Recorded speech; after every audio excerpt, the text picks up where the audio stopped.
Realize now that if you're doing big things, chaos comes with. And as much as I would love to say that you can system and process your way out of chaos, I don't believe that to be true. Hello and welcome to the Service-Based Business Society podcast. I am your host, Tiffany-Ann Bottcher. If you are ready to scale your success, grow your business, and live that entrepreneurial life, click subscribe because we're about to get started. Hello and welcome back to another episode. Today is the final episode of season 4. I honestly cannot believe how quickly this season has gone by, which is what really kicks off our episode, talking about how being a business owner often can be a bit like being the head janitor for your business or the lead firefighter. We often, as business owners, deal with whatever is the biggest fire. And I have this conversation with so many business owners day after day in so many different meetings where people are ultimately dealing with whatever is going on in that moment. Whether it is tax season and you have ignored your taxes all year, hint, it's tax season. And if you've been ignoring your bookkeeper and your accountant, now is the time to get back to them. But the number of clients that we have that ignore us for months and then suddenly are like, hey, oh my gosh, can we get this done today? Guys, when I tell you this is a super common entrepreneur problem, it almost actually plays into who an entrepreneur is. Entrepreneurs are resourceful. Entrepreneurs always get it done in the end. Keyword there, in the end. I remember when I was in school, I was the deadline person. So, even well before that. So, super funny story. Let's go way back. In high school, I rode horses really competitively. This was a huge part of my life. And part of that entire process, I attended and was part of something called Pony Club. It just makes it sound, first of all, there's a lesson in branding. Pony Club just it's not something you want to share later. When we think of like horses and equestrian, Pony Club just doesn't do it. When you're like a little kid, Pony Club sounds fun. But like as you start to get bigger, like now I don't sit here and say like, oh, I was in the Pony Club. It just like has like not a great vibe. Quick lesson, little digression there in marketing. Anyway, so part of the Pony Club was as you get older, you learn how to teach and coach and guide. There's a whole system for testing. And one of the most amazing things about the program that to this day I think has influenced my life dramatically is that we were actually, part of this testing was really being able to deal with high pressure situations, be able to speak to people of authority from a young age. So part of the testing obviously would go and like do your riding component, but there was always a like horsemanship component and there was a test. And so the examiners from like, we're talking like 6, 7 years old, would be like asking you questions, asking you to demo things. It was a one-on-one situation. And so I think that now as you go up, by the time you're at the upper levels, there's like a panel of examiners. I really feel like there's the life skills here should not be underestimated. And so, I interviewing, being able to pick up the phone. I actually sat on the junior executive board, part of the Pony Club. And I remember part of my role was back in the day being the person who would like phone on the old fashioned telephone and remind people of the upcoming executive meeting, plan other things for, the junior executive, etc. So many life skills here. So many life skills. I think that some of those skills are often skipped in today's generation. Even asking my own kids to make a phone call. I often ask them to do this because it's a skill that they don't know. That how many people's kids don't even know that you put the phone next to your head and they just talk on speaker. These are some of the things that, if you just don't do anymore. So I'm going somewhere with this. Part of being, growing up through this program was teaching, guiding, mentoring. And one of the first things that I did, I'm going to age myself here, is I invested in things like label makers, a Palm Pilot. One year I bought a puppy with a lot of my earnings, but I was a kid, so it can't all be all the organization things. But there's this element of organization and preparation You go through school, you have very specific deadlines. You know that, spelling tests are on Thursday. You know that your reading homework has to be done by Friday. Then you get into the real world. And I think I've mentioned it on a previous episode, I think the real world conditioned me to be a last minute person. I'm not a procrastinator by nature. I'm not a last minute person by nature. I enjoy being ready. I was the person who would always pack the suitcase days in advance. Not anymore. I now deal with whatever is the biggest fire. And I see this across the board with entrepreneurs. We've talked about it, ignoring your data, putting your head down, grinding, and not really realizing even what's going on in your business. We've talked about skipping, missing things altogether because it wasn't the biggest fire. I often argue that we as business owners think that many things are essential that are not. And so often our biggest fire must really be evaluated. Is it the biggest fire? Is it actually a fire? Really have to evaluate those things on a case-by-case basis. But what I will say is once you've evaluated what are your items, what are your priorities, chances are you have more fires than you have time. If you don't, I would argue you're not pushing yourself hard enough, that you're not taking on enough. That while you enjoy comfort, everyone enjoys being comfortable, and I definitely am at the more extreme end, and I'm not advocating for that because it comes with a lot of stress. It comes with pieces. But I will say that my motto is be obsessed or be average. And I live by that every day. I am obsessed at being the best in all parts of my life, not just business.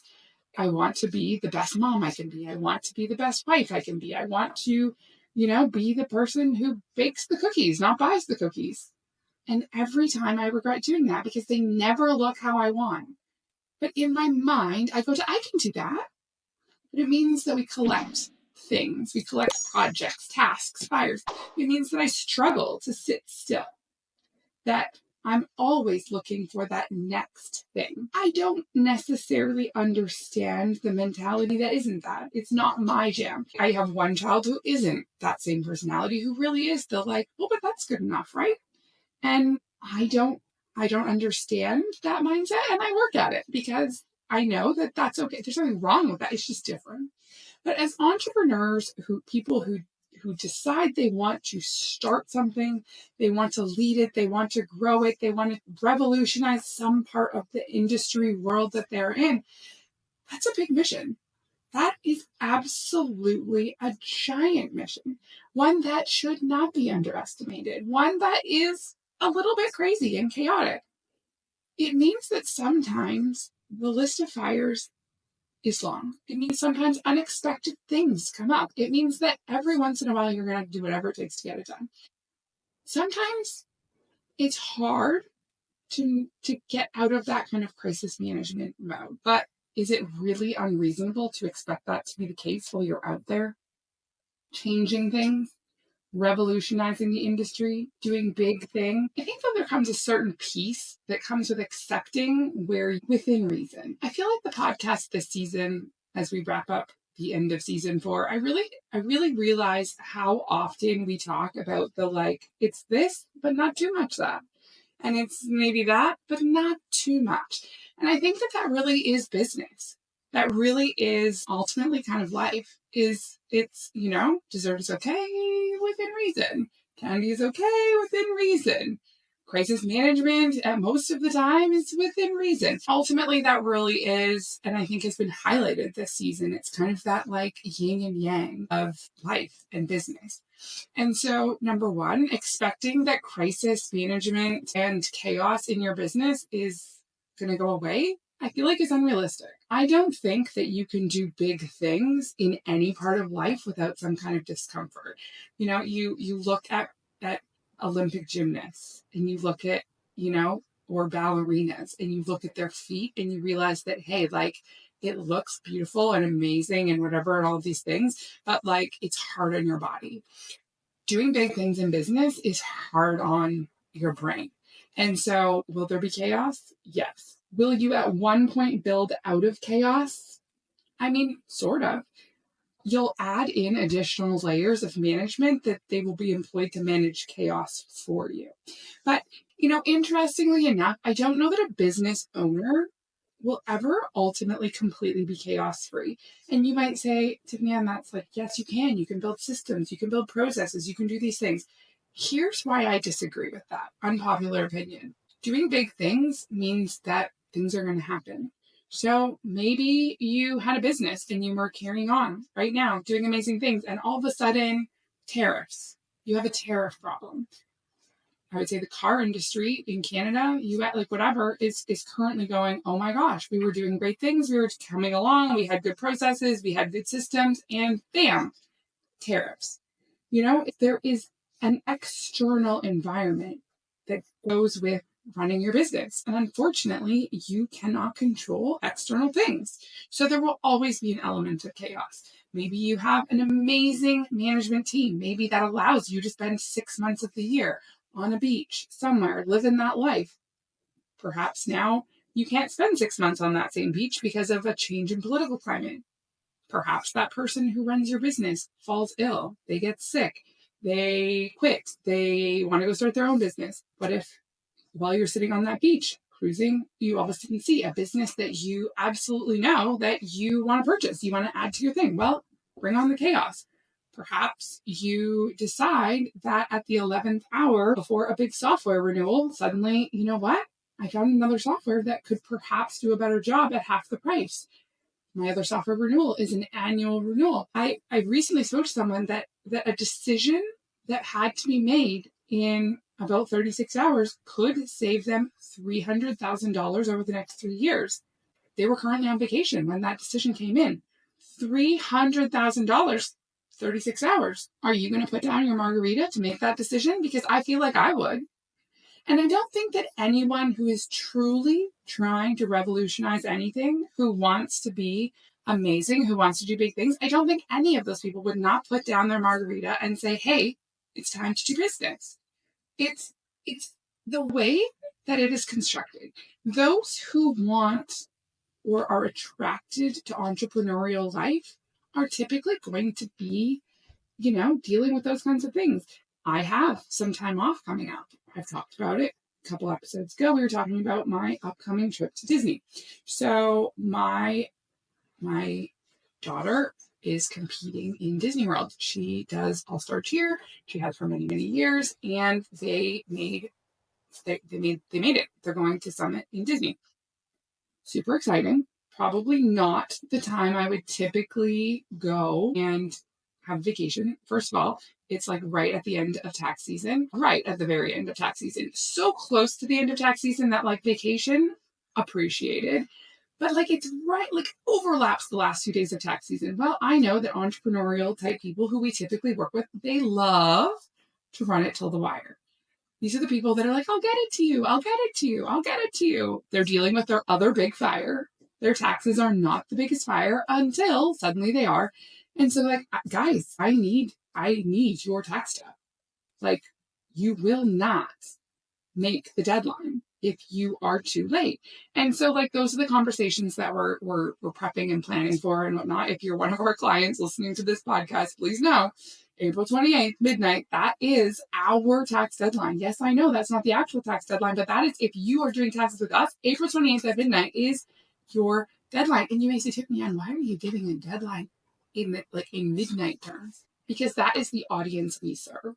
That is the group of people I choose to do business with who will send me something at 11:55 and say, Tiffany-Ann, you're going to get this done, right? And so, yes, I'm going to get it done. But like, don't send it to me after 11:55. And don't send me anything like half done at 11:55. There's some caveats here. But here's the thing is like, that's the group of people that I choose to work with. Because the excitement, the passion, the ability and drive to change industries excites me. That is, people ask me often, what is the niche you serve? For the Americans, what is the niche you serve? What is, and I always say it's actually not the industry. It is the type of business owner. It is the type of people that we serve, not so much the industry, because ultimately, a lot of people say, oh, that's the message I heard over and over and over again when I started my business, you need to pick one, you need to pick an industry, you need to serve an industry. And while I agree at times that may be actually easier, because people also say you have to, basically package your services. You have to make it super scalable. You have to be able to do the same thing over and over and over and over again. Would that be easier in a specific industry? I mean, maybe.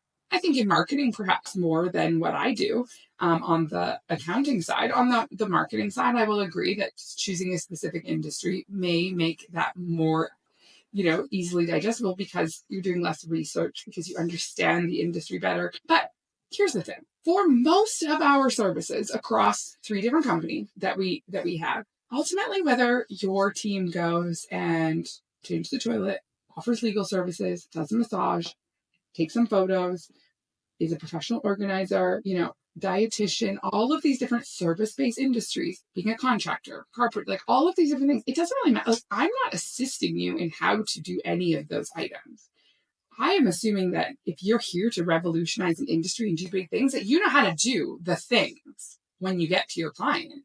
I'm here to look at the data, the structure. I'll provide the tax, accounting, strategy, data, marketing, all of these types of things. So those are the pieces that I'm here. I don't need to know how to give the massage, change the toilet, do the professional organizing. That's not the piece that ties us together. My unpopular opinion on that is depending on your offer, you don't necessarily need to niche down. Now, I said, again, the yin and the yang, it depends on your industry. It's very hard to be good at all the things, so it depends on what you're offering. Your marketing, when it applies and reaches out to everyone, really reaches out to no one. So, oftentimes when I'm talking to prospective clients and I say, okay, so who are we marketing to? Well, everyone.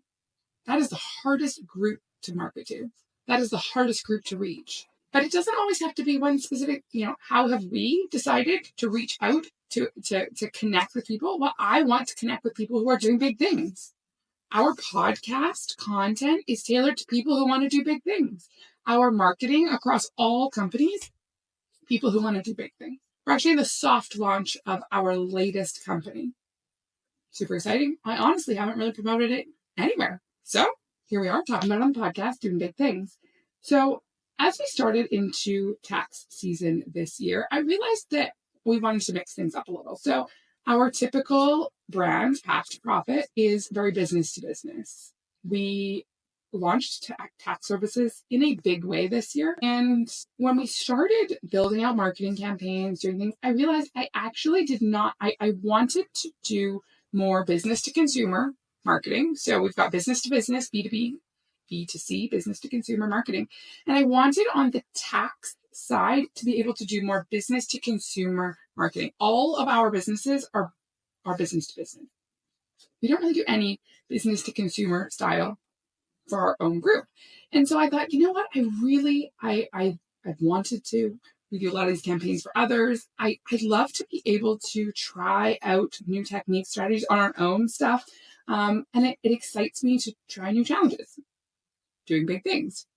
And so I decided, you know what? I really wanted to have a brand, have a business, have a marketing strategy that went along with business to consumer.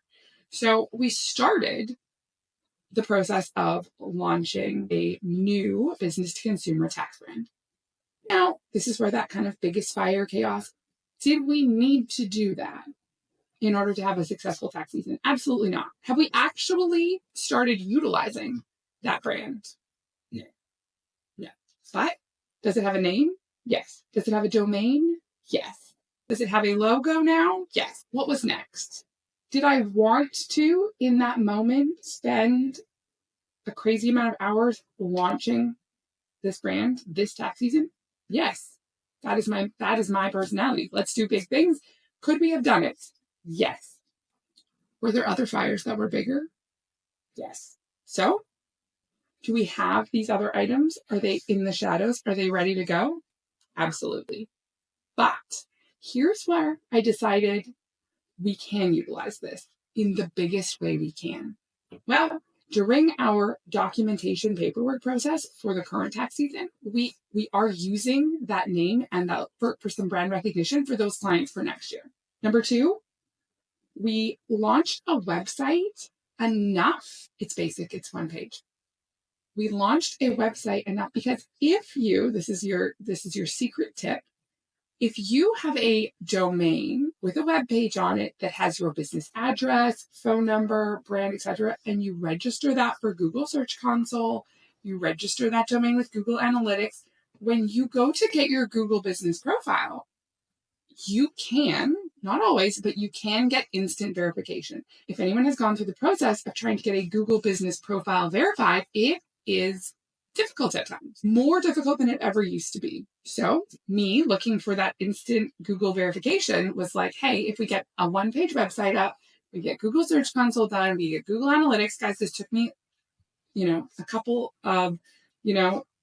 of thought sessions, got the team going. I mean, I think in total, it probably took about 2 hours to get all of it done and up. We got instant Google business profile verification. Why was this step so important to me? Why was this the fire I chose? Google business profile. Tiffany-Ann, is out of everything, is that what matters? Here's why.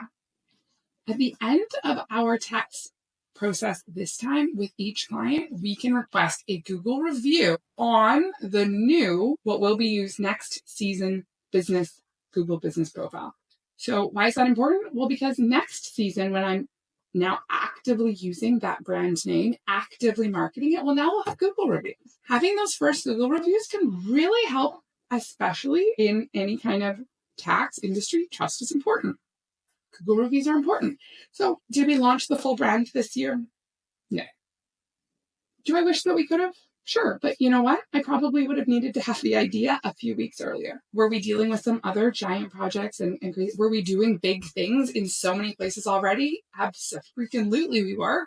So do we have a logo and a brand and a domain, a concept that I absolutely love and can't wait to use next year? Yes. Will we have Google reviews to do it with? Yes. So sometimes deciding what are the biggest fires, deciding sometimes, hey, as much as my initial thought was, let's build this brand out, let's do it. I was ready to let's get the flyers organized. Let's get these B2B, B2C marketing going. Let's do I had a whole list. I was well, let's just hit pause on that. So will it be a very successful tax season this year? Yes, absolutely. Super exciting. And is my goal to get some new Google reviews on the new business profile in line for next year? Yes. So, realize now that if you're doing big things, chaos comes with. And as much as I would love to say that you can system and process your way out of chaos, I don't believe that to be true. I think you can system and process your way into efficient, optimized, profitable operations. I just think that if you're doing big things, that you have to realize that chaos comes with it. And ultimately, if you want to be an entrepreneur, revolutionizing anything, your life, the lives of those around you, industries, it comes with some chaos, some discomfort. And honestly, most times you'll probably thrive on it. I hate to say we almost enjoy that element of it, but there's a lot of science that goes into people saying those who live or grew up in that kind of crisis type dealing with big that you almost get used to it. Those that grew up dealing with, chaos, that you almost get used to it and it's you thrive on it and it's part of who you are. So now, if you're a business owner and you're I absolutely don't like chaos. I absolutely don't want any of what you just talked about. That's okay. I'm not saying you can't do it without it. I'm just saying that I don't know how to do it without it. And I honestly wouldn't want to. I would never want to get to the point where I'm I have a crazy idea. I don't like crazy. I don't like chaos. Better luck next time. Because you know what? I know that something coming up with this new brand, super exciting brand announcement coming soon, talked about on the podcast first. I know that we will do crazy, incredible things with that next year. I can't wait. I'm so excited about it. But I also know that we did the required steps this year, just enough that we've set ourselves up for success next year. So, guys, I cannot believe this is the last episode of season 4. To be honest, I still can't believe that we have 4 seasons of a podcast. And when I tell you that we're just getting started and that we have already started developing, planning, prepping for season 5, we have. Because, well, that isn't the biggest fire, Guys, I can't believe it. This is the end of season 4, and we are going to be officially on hiatus until September. Our September launch date will be announced on all of our social platforms. You can go follow us on Instagram and LinkedIn. You can reach out to us on those platforms if you have an idea for a future guest or a question. Next season, we will be featuring more of our listener questions. So go ahead, get your question in the queue. We are happy to answer them, as well as have some of our incredible guests answer these questions as well. Our guest lineup for season 5, crazy to say, our season 5 guest list is currently in the planning phase. So if you know someone that would be the perfect guest for our podcast, please reach out on social media, or you can reach out via email. I want to just say thank you so much for tuning in for 4 incredible seasons. We are just getting started. Season 5 planning is well underway. It has been an incredible journey, and I cannot thank our listeners enough. This season, we did move to some new social media platforms. We have our new Instagram profile and our LinkedIn profile. Please go give us a follow. You can like and share our content, as well as send us a DM. So during our hiatus, you can catch up on our content on YouTube. Please share our content with a fellow entrepreneur. Thank you so much, and go and do big things, incredible things, revolutionize your life, industries, and we will check in September. Don't forget to click subscribe, comment below, and share the episode with a fellow entrepreneur. If you want to take us on the road, we are available everywhere you listen to podcasts. Thanks so much. See you next time.